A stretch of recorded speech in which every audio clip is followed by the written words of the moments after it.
지난주 사이면 뉴스 기사 중에 아주 충격적인 사건이 있었는데 노원 세모녀 살인 사건입니다. 지난 연말에 이제 범인 김모 씨가 또 온라인 게임에서 A라는 여성을 좀 알았대요. 그래서 이제 그 온라인 게임에서 게임을 하던 사람들이 이렇게 뭐 대면에서 모였다고 해야 될까요? 얼굴을 보고 모임을 갖고 난 이후에 좀 스토킹을 했던 것 같아요. 네, 이제 무심코 그 A라는 여성이 사진을 이렇게 올렸는데 그 사진 뒤에 배경에 무슨 택배 상자가 있었는데 그걸 이제 확대해 보아서 이제 주소를 알아냈나 봅니다. 그래서 이제 택배 기사를 가정해서 3월 23일 이제 오후 5시 반쯤에 그 집에 이제 갔더니 그 A 씨의 여동생만 이제 있는 거예요.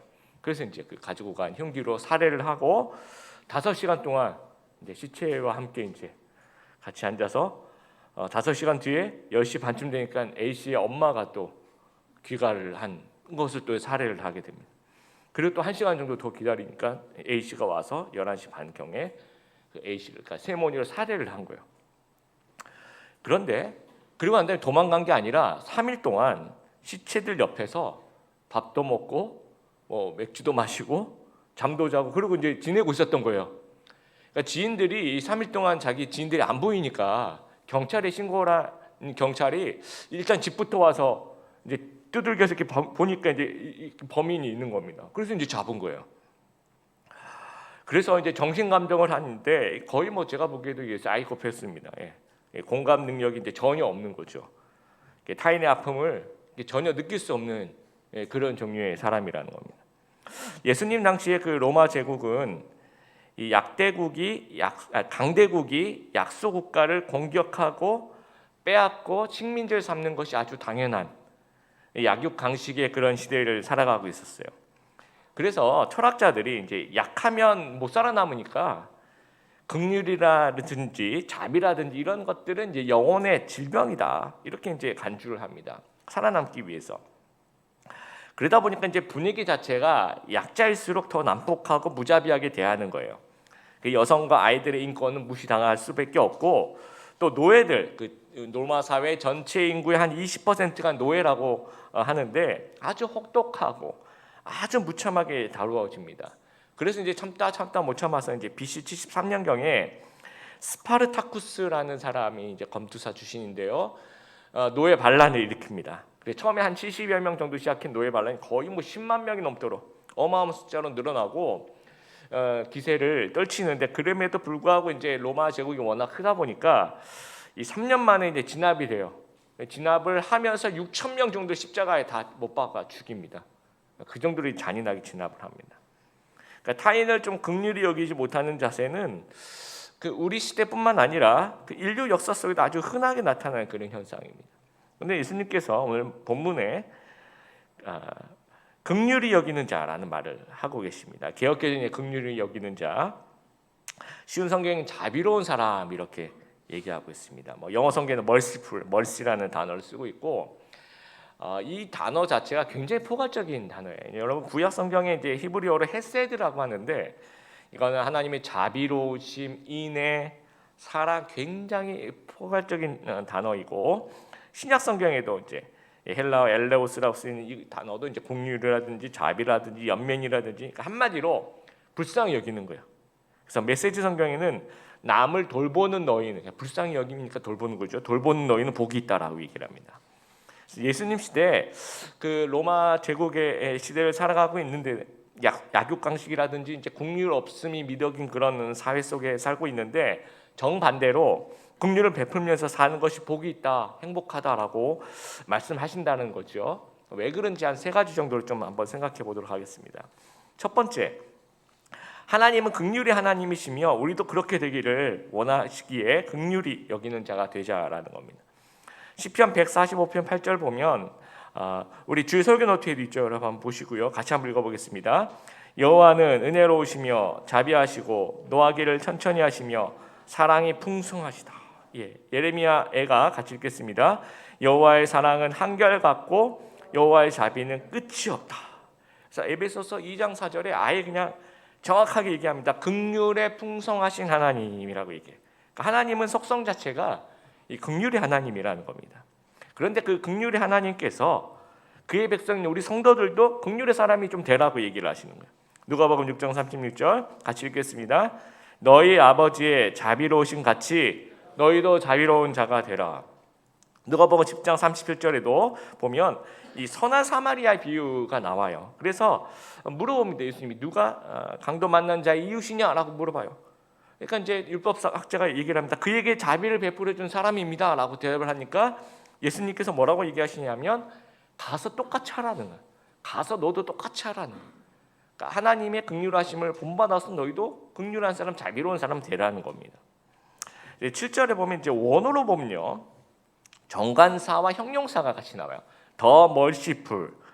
정관사와 형용사가 같이 나오면 이제 영어 우리 옛날에 배울 때 뭐 예를 들어서 푸어, 리치 그러면 이제 가난하고 그다음에 이제 리치하면 이제 뭐 부유하고 이런 형용사인데 거기다 더를 붙이면 더 푸어, 더 리치하면 사람이 되죠. 가난한 사람, 또 부유한 사람이 되는 것처럼 더 형용사 더 멀시풀 하게 되면 긍휼한 사람이 되는 거예요. 그러니까 여기서 정확한 뜻은 우리가 이제 어쩌다 한두 번 조금 누구를 불쌍히 여기는 흉내내는 그런 사람이 아니라 긍휼과 자비 그 자체인, 이제 긍휼과 자비가 풍성한 그 사람이 복이 있다라고 이야기를 하는 겁니다. 여러분 우리는 좀 긍휼의 사람일까요? 우리가 점수를 만약 긍휼의 점수를 준다면 한 몇 점 정도 될까요? 1970년대에 그 프린스턴 신학교에서 신학생 40명에게 이제 과제를 내줬어요. 선한 사마리아인을 비유를 이제 주제로 설교를 하는 것이 이제 과제였는데 실제로 학생들은 이제 그렇게 알고 있고 실험을 하는 분은 실제 실험은 그게 아니에요. 설교가 실험이 아니었고 일단은 이제 뭐 대기실에 한 10분 정도 떨어져 있는 5분 10분 떨어져 있는 대기실에 학생들이 있고 15분마다 한 명씩 시험장이 있는 본관 건물로 이동을 시키는 거예요. 그래서 이제 그 시험관 앞에서 설교를 한다라고 일단 학생들은 그렇게 알고 있는 거죠. 근데 진짜 실험은 이제 연기자가 그 지나가는 길목에 대기실에서 시험장으로 이동하는 길에 이렇게 연기자예요. 쓰러지는 연기를 해서 호흡곤란, 뭐 어디 다쳤어요, 뭐 어디 아파요 하면서 이렇게 누워서 하면서 이렇게 연기를 하는 겁니다. 그러면 이 40명 중에서 몇 명이 좀 도와줄까 이걸 보는 게 실험이에요. 그런데 40명 중에서 34명이 이 제사장과 레위인처럼 못 본 채 지나가요. 그리고 6명이 발길을 멈추고 쓰러지는 어디 괜찮으시냐고 어디 아프시냐고 이렇게 해서 도와주는 겁니다. 그래서 저는 한번 생각해봤어요. 저는 멈췄을까? 아니 그냥 지나갔을까? 머리로는 그래도 좀 뭐 어디 아프시냐고 물어봤을 것 같은 생각이 들지만 만약에 제가 이 상황이라면 내 시험을 쳐야 되는데 내 순서가 돼서 빨리 가야 되고 내가 이 상황이라면 그냥 지나쳤을 가능성도 굉장히 크다 그런 생각이 좀 들 때 여러분 같으면 어땠을 것 같습니까? 여러분 사람은 원래 이기적일까요? 아니면 원래 이타적일까요? 하나님이 우리를 어떻게 창조하셨는지 또 우리 사람뿐만 아니라 이 전체적인 이 창조물을 보면 좀 힌트를 얻을 수가 있는데 1964년 이 도쿄 올림픽을 앞두고 이제 지은 지 3년밖에 안 된 집을 어쩔 수 없이 이제 허물어야 될 때가 있었어요. 그래서 이제 그 집을 이렇게 지붕을 이렇게 딱 걷어내자마자 꼬리에 못이 박혀서 꼼짝도 할 수 없는 도마뱀 한 마리가 죽어 있는 게 아니라 살아 있는 거야. 그래서 깜짝 놀란 게 이제 못질을 하다 어떻게 뭐 잘못했는지 도마뱀 꼬리가 이렇게 딱 움직이지 못하는 거죠. 그러면 이제 얘가 죽어야 되는데 3년 동안 살아 있다는 거죠. 그 왜 그러냐? 동료 도마뱀이 3년 동안 먹이를 날아다 죽었다라는 거예요. 그래서 이 피조물이 창조주의 속성을 반영해요. 그래서 하나님의 긍휼하심이 본래 우리의 속성에 좀 포함되어 있는 겁니다. 붉은 털 원숭이로 실험을 해봤습니다. 7마리를 이제 서로 마주보는 각각의 방에 서로가 이제 좀 이렇게 동그랗게 되어 있나 보죠. 각자 서로를 바라볼 수 있도록 각각 방에 이제 집어넣어요. 그리고 1번부터 이제 7번까지 원숭이인데 1번부터 6번까지 원숭이 방에 끈이 달려 있어요. 그래서 그 끈을 당기면 음식이 떨어집니다. 그러면 이제 원숭이들이 당기면 음식이 뭐 바나나 이렇게 떨어지니까 너무 좋아해서 그렇게 먹도록 놔둬 일단. 그래서 당기면 또 음식이 내려오고. 그런데 이제 어느 정도 시간이 지난 다음에 어느 순간 이제 끈을 당기면 7번 원숭이 이렇게 보면 또 서로 다 볼 수 있잖아요. 7번 원숭이가 전기 충격을 받아요. 그러니까 내가 이거 딱 당기면 음식이 나오는데 7번 원숭이가 막 거의 죽을 것처럼 막 아파하는 거예요. 이 모습을 이제 보는 겁니다. 그럼 여러분들 원숭이가 이제 이 바나나 먹기 위해서 줄을 내릴까요? 아니면 놔둘까요? 원숭이가 만약에 사이코패스 원숭이면 이제 내리면서 나 이거 너무 좋아 계속 내릴 거야 아마. 그런데 실험에서 이 붉은 털 원숭이들이 고민을 해요. 고민을 하면서 이 줄을 당기는 걸 포기해요. 그래서 어떤 원숭이는요 12일이나 음식을 먹는 걸 포기해요. 내가 이것을 내리면 얘가 아파한다는 거죠. 그러니까 자기가 배고프더라도 그걸 참더라는 겁니다. 어마어마한 거죠. 우리 인간 어떨까요? 우리 전두엽에 거울 유런이라는 게 있대요. 이 선천적으로 이 타인의 아픔을 인지하고 공감하도록 하나님이 우리를 설계를 하신 거예요. 그런데 이제 우리가 죄를 짓고 우리 안에 이제 죄성이 추가되면서 고장이 나는 겁니다. 이 부분이. 어떤 사람은 조금 고장 나고 어떤 사람은 많이 고장 나고. 그래서 어떤 사람은 정말 그 도마뱀이나 원숭이보다도 못한 우리가 어떻게 사람이 저럴 수 있는가라는 생각이 들 정도로 그런 사람이 있을 수 있다라는 겁니다. 우리가 하나님의 자녀라는 거예요. 물론 우리 죄의 본성도 있어요. 우리 마음속에. 원래 긍휼의 하나님의 본성도 같이 보유하고 있는 겁니다. 그래서 우리 누가복음 6장 36절 말씀처럼 너희 아버지의 자비로우신 같이 너희도 자비로운 자가 되라는 거예요. 그래서 우리 하나님처럼 이 긍휼과 자비의 사람 되신 우리 성도님들 되시길 바랍니다. 두 번째, 성도는 먼저 하나님으로부터 긍휼하심을 받은 자이기에 긍휼히 여기는 자가 되라는 거예요. 그러니까 긍휼한 자가 되기 위해서는 먼저 하나님의 긍휼하심을 좀 기억하라는 겁니다. 함무라비 법전을 보면 도망쳐 나온 노예를 숨겨주는 사람은 반드시 처형하도록 하고 있어요. 내가 만약에 이제 어떤 노예가 우리 집에 좀 숨겨달라 그러면 낙하시듯 처벌을 받는 거죠. 그런데 신명기 23장에 보면 우리 이제 주설교 노트도 있는데 앞부분만 제가 읽어볼게요. 어떤 종이 주인에게서 도망쳐 여러분에게 오면 그를 주인에게 넘겨주지 말라고 합니다. 넘겨주지 말래요. 그 종이 원하는 대로 어디서든지 여러분과 함께 살 수 있도록 해달라는 거예요. 이게 이제 노예의 인권을 중시하는 그런 성경 말씀이기도 하지만 출애굽 성도들에게 주시는 말씀이에요. 지금 이 신명기는 출애굽해서 가나안 땅으로 가고 있는 그 성도들에게 하시는 말씀이잖아요. 그러니까 방금 이 어떤 이스라엘 이 히브리인들은 노예였던 거예요, 자기들이. 그 노예였던 그 자기들을 하나님께서 구원해 주셨다라는 거야. 그 사실을 너무너무 기억하고 있는 거죠. 그러니까 너희도 기억하라는 거죠. 너희도 노예였다라는 거야. 노예였는데 하나님께서 너희를 구원해 주셔서 그러면 너희가 이제 해방됐지. 그러면 이제 너희도 노예들을 긍휼히 여겨야 된다라는 거예요. 그래서 이제 신명기 민수기 이렇게 보면 이 노예를 해방하는 이야기도 굉장히 많습니다. 히브리 노예가 7년 되면 이제 안식년 때 이제 해방을 줘요. 또 희년 49년째 되면 또 이제 석방을 해주는 그런 것들이 너희가 노예였다라는 거예요. 노예였음을 기억하라는 거죠.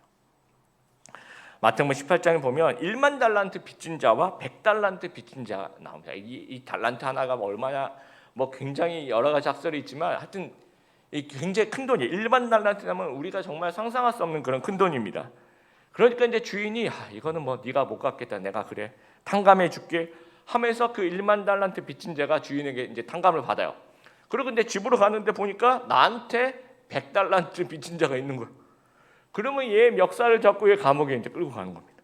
그 모습을 이제 주인이 보면서 18장 32절에 이 악한 종아라고 얘기를 하고 있고요. 그 다음 절에 내가 내게 자비를 베푼 것처럼 너도 내 동료에게 자비를 베풀어야 하지 않겠느냐라고 하면서 그 1만 달란트 빚진 자를 감옥에 쳐넣게 됩니다. 그래서 1만 달란트 빚진 자가 자신이 탕감받은 것을 기억하고 묵상했다면 아마도 100달란트를 빚진 자를 탕감했을 거예요 아마. 그래서 이제 빚진 자의 그 어떤 의식, 내가 빚졌구나라는 것을 내가 먼저 빚진 자였구나. 그래서 내가 탕감받았구나라는 그것을 느끼는 그것은 이제 우리가 빚진 자의 의식이라고 하는데 그것이 나도 타인을 긍휼히 여기는 사람이 되게 만들어주는 그런 아주 중요한 근거가 된다라는 거예요. 실험을 하나 더 해봤습니다. 2011년 12월에 과학 잡지 사이언스에 실린 그러니까 미국 시카고 대학 그 패기 메이슨 교수팀이 두 마리 쥐를 함께 이제 생활하게 만든 거예요. 둘이 이제 쥐가 친해지겠죠, 오랫동안. 친해지는데 이제 그리고 난 다음에 한 마리는 우리에 가두고 한 마리는 바깥에서 자유롭게 돌아다니도록 만든 거예요.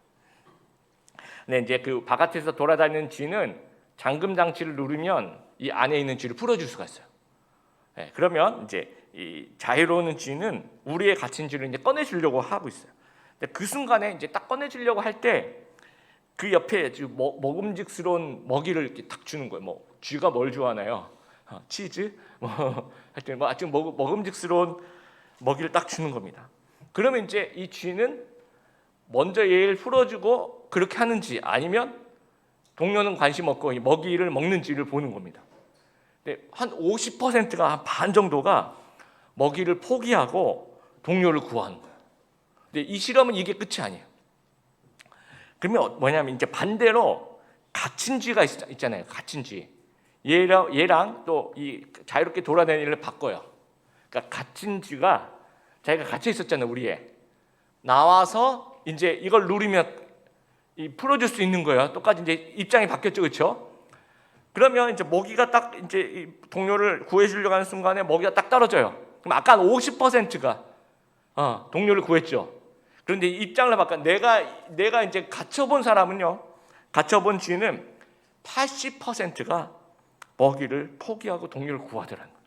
이게 정말 귀한 것 같아요. 내가 갇혀본 경험이 있는 거, 내가 1만 달란트 빚진 자라는 거, 이런 공감 능력이, 이런 긍휼과 자비의 이 어떤 그 마음이 정말 그 다른 사람을 더 잘 이해할 수 있는 그런 근거가 된다라는 거예요.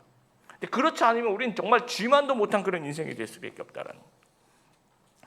네, 찬양교회 개척할 때 그 이탈리안 레스토랑에서 예배 장소를 무료로 대여를 받았어요. 무료로 이렇게 줬습니다. 그게 너무 고마웠어요.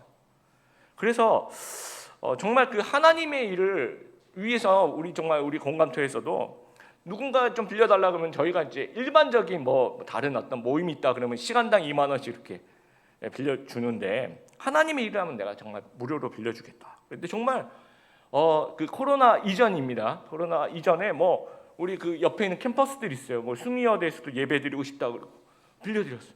뭐 동국대에서도 예배드리고 싶다 그러고 또 빌려드리고 기독 영화인 모임, 기독 영화인들이 막 감독님들이 있어요. 기독 영화 만드시는 충무로에서 모임을 뭔가 좀 간지 있지 않습니까? 충무로에서 기독 영화인들이 모이는 거여서 우리 충무로로 오라고 그래서 막 예배드리시겠다고 뭐 모여서 막 기도하겠다고 해서 얼마든지 쓰시라고 그래서 정기적인 모임도 가셨습니다.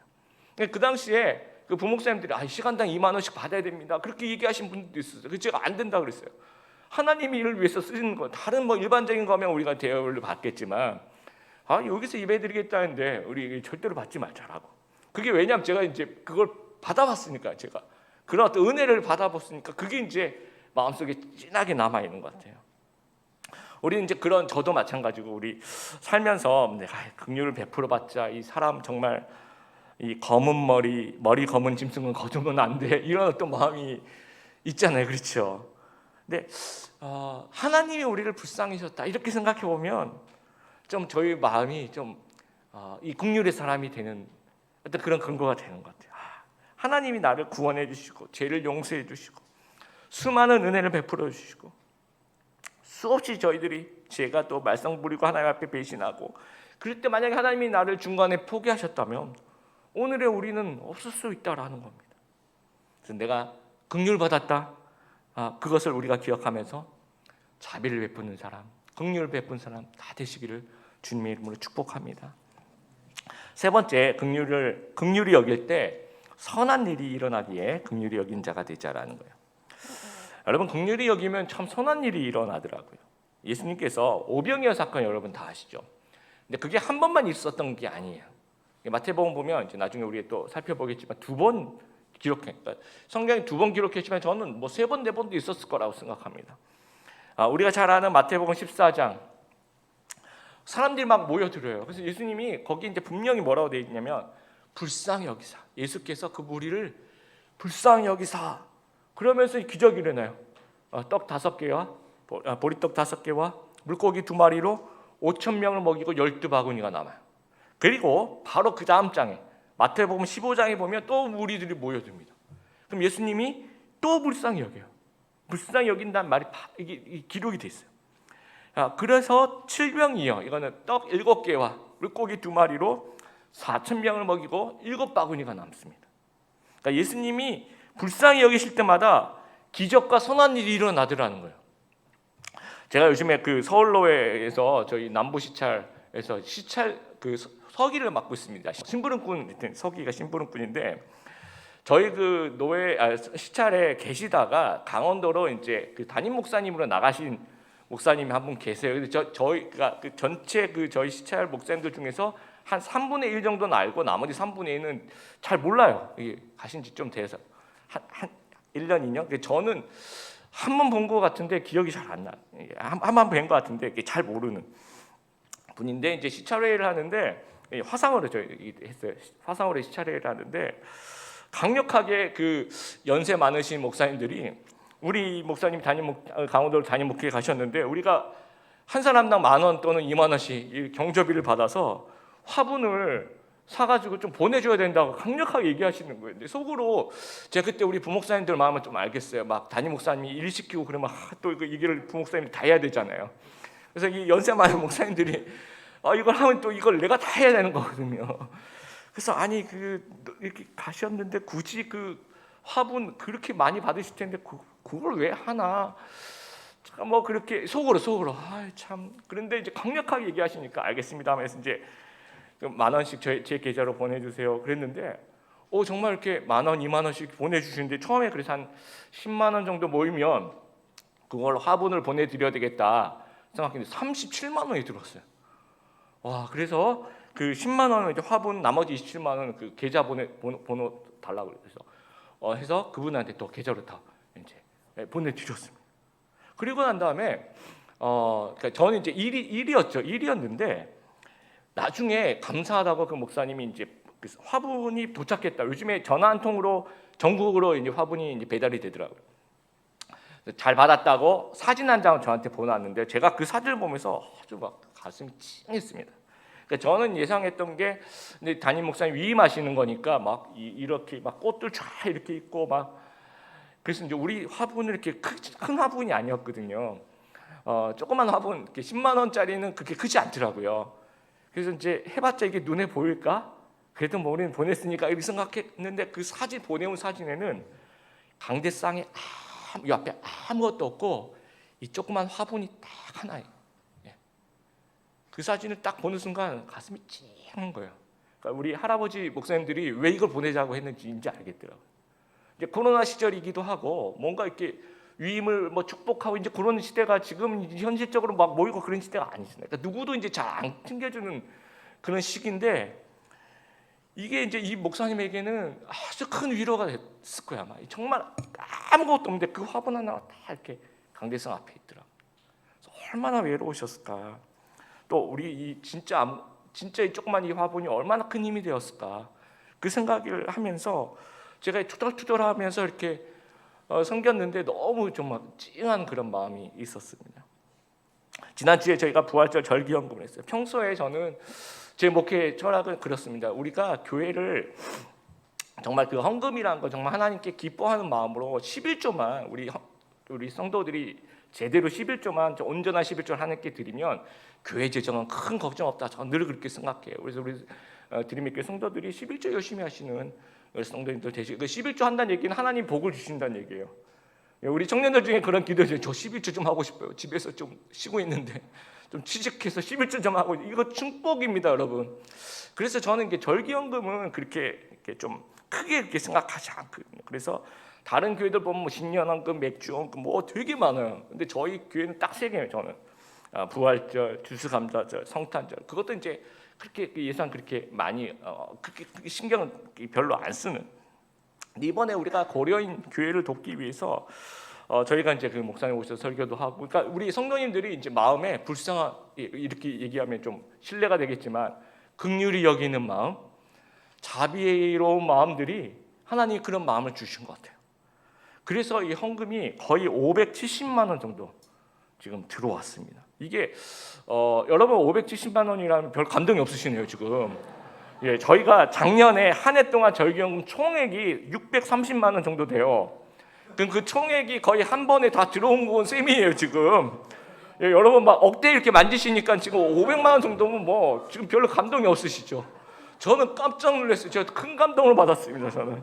왜냐하면 제가 처음에 왔을 때 저희 드림의 교회, 전국에서 드림의 교회에 후원하는 교회들이 있었어요.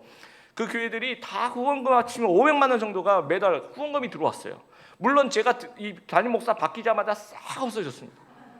그래서 야, 이거 큰일 났구나, 우리가 자립하는 교회가 되어야 되겠구나 하면서 하나님의 은혜로 저희는 자립하는 교회가 되었을 뿐만 아니라 지금 그 570만 원이면요, 이 고려인 교회가 월세만 놓고 보면 거의 8개월치 월세를 저희가 내줄 수 있는 겁니다. 너무 감사했어요. 하나님이 우리 드림의 교회가 전국에서 후원받는 교회가 아니고 이제는 자립하는 교회뿐만 아니라 다른 그 미자립 교회도 도울 수 있는 그런 교회로 만들어 주신 그런 그 마음이죠. 이게 우리에게 주신 이 긍휼의 마음, 이 긍휼의 마음을 저희들에게 주셨다는 것 자체가 너무 감사했어요. 여러분, 긍휼과 자비의 사람이 좀 되기를 바랍니다. 긍휼의 눈으로 무엇인가를 바라보면 문제점은 좀 작아지고 해결이 능력은 좀 커져요. 아까 그 조선에 왔었던 선교사 서서평 선교사님, 엘리자베스 선교사님, 그 선교사님들 눈에 그 조선 시대 그 정말 그 뭐 100년 전이죠. 왔을 때 봤을 때 어땠을까요? 정말 그 뭐라 그럴까, 문제를 지적하려면 한도 끝도 없었을 거예요. 그런데 선교사님은요, 문제를 지적하지 않아요. 불쌍히 여기는 거예요. 조선인들은 긍휼의 눈으로 바라보기 시작하니까 학교를 지어요, 병원을 지어요, 교회를 짓고 섬기기를 시작한 거예요. 그러면서 우리나라가 지금 이렇게까지 살 수 있는 기적들이 벌어지고 있는 겁니다. 그래서 긍휼의 눈으로 바라보면 뭔가 움직이는 거예요. 우리가 뭔가 움직여요. 그러면서 정말 기적이 일어나요. 선한 일이 일어나요. 그래서 우리 가까이 있는 사람들부터 특히 이제 가족들을 이제 문제점이 아니라 긍휼의 시각으로 좀 바라보게 되길 바랍니다. 우리 결혼하신 분들은 우리 부부 이렇게 보시면서 정말 긍휼의 눈으로, 선교사의 눈으로 바라봐요. 따라하겠습니다. 나는 장기 선교사다. 예, 주님이 파송하신 거예요, 여러분. 주님 보내신 거예요. 나는 장기 선교사다.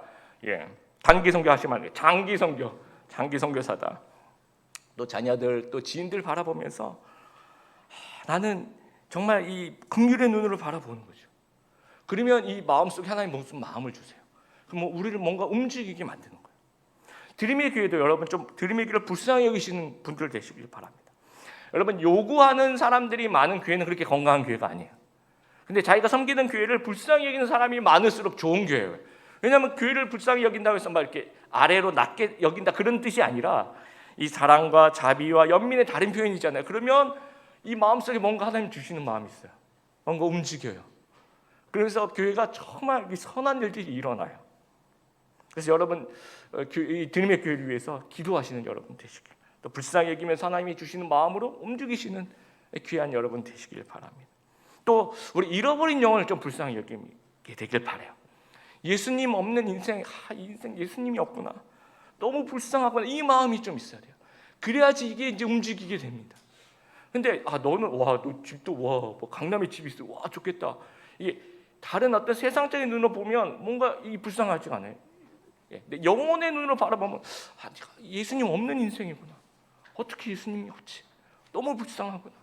그러면서 이 복음을 전하는 선한 일이 일어날 수 있다라는. 그래서 온라인 예배에 여러분 지인들을 좀 초청하게 됩니다. 내가 링크를 보내줄 테니까 들어와서 같이 예배, 온라인으로 예배 드리자라고 지금부터라도 그런 마음이 저희들한테 좀 있었으면 좋겠습니다. 여러분, 약육강식의 세계는요 굉장히 세 보여요. 강력해 보입니다. 근데 이 모순이 뭐냐면 약육강식의 세계는 그렇게 똑같이 당하는 거예요. 조직의 보스가 싸움에서 자기가 이겨서 조직의 보스가 돼요. 나중에 어떻게 됩니까?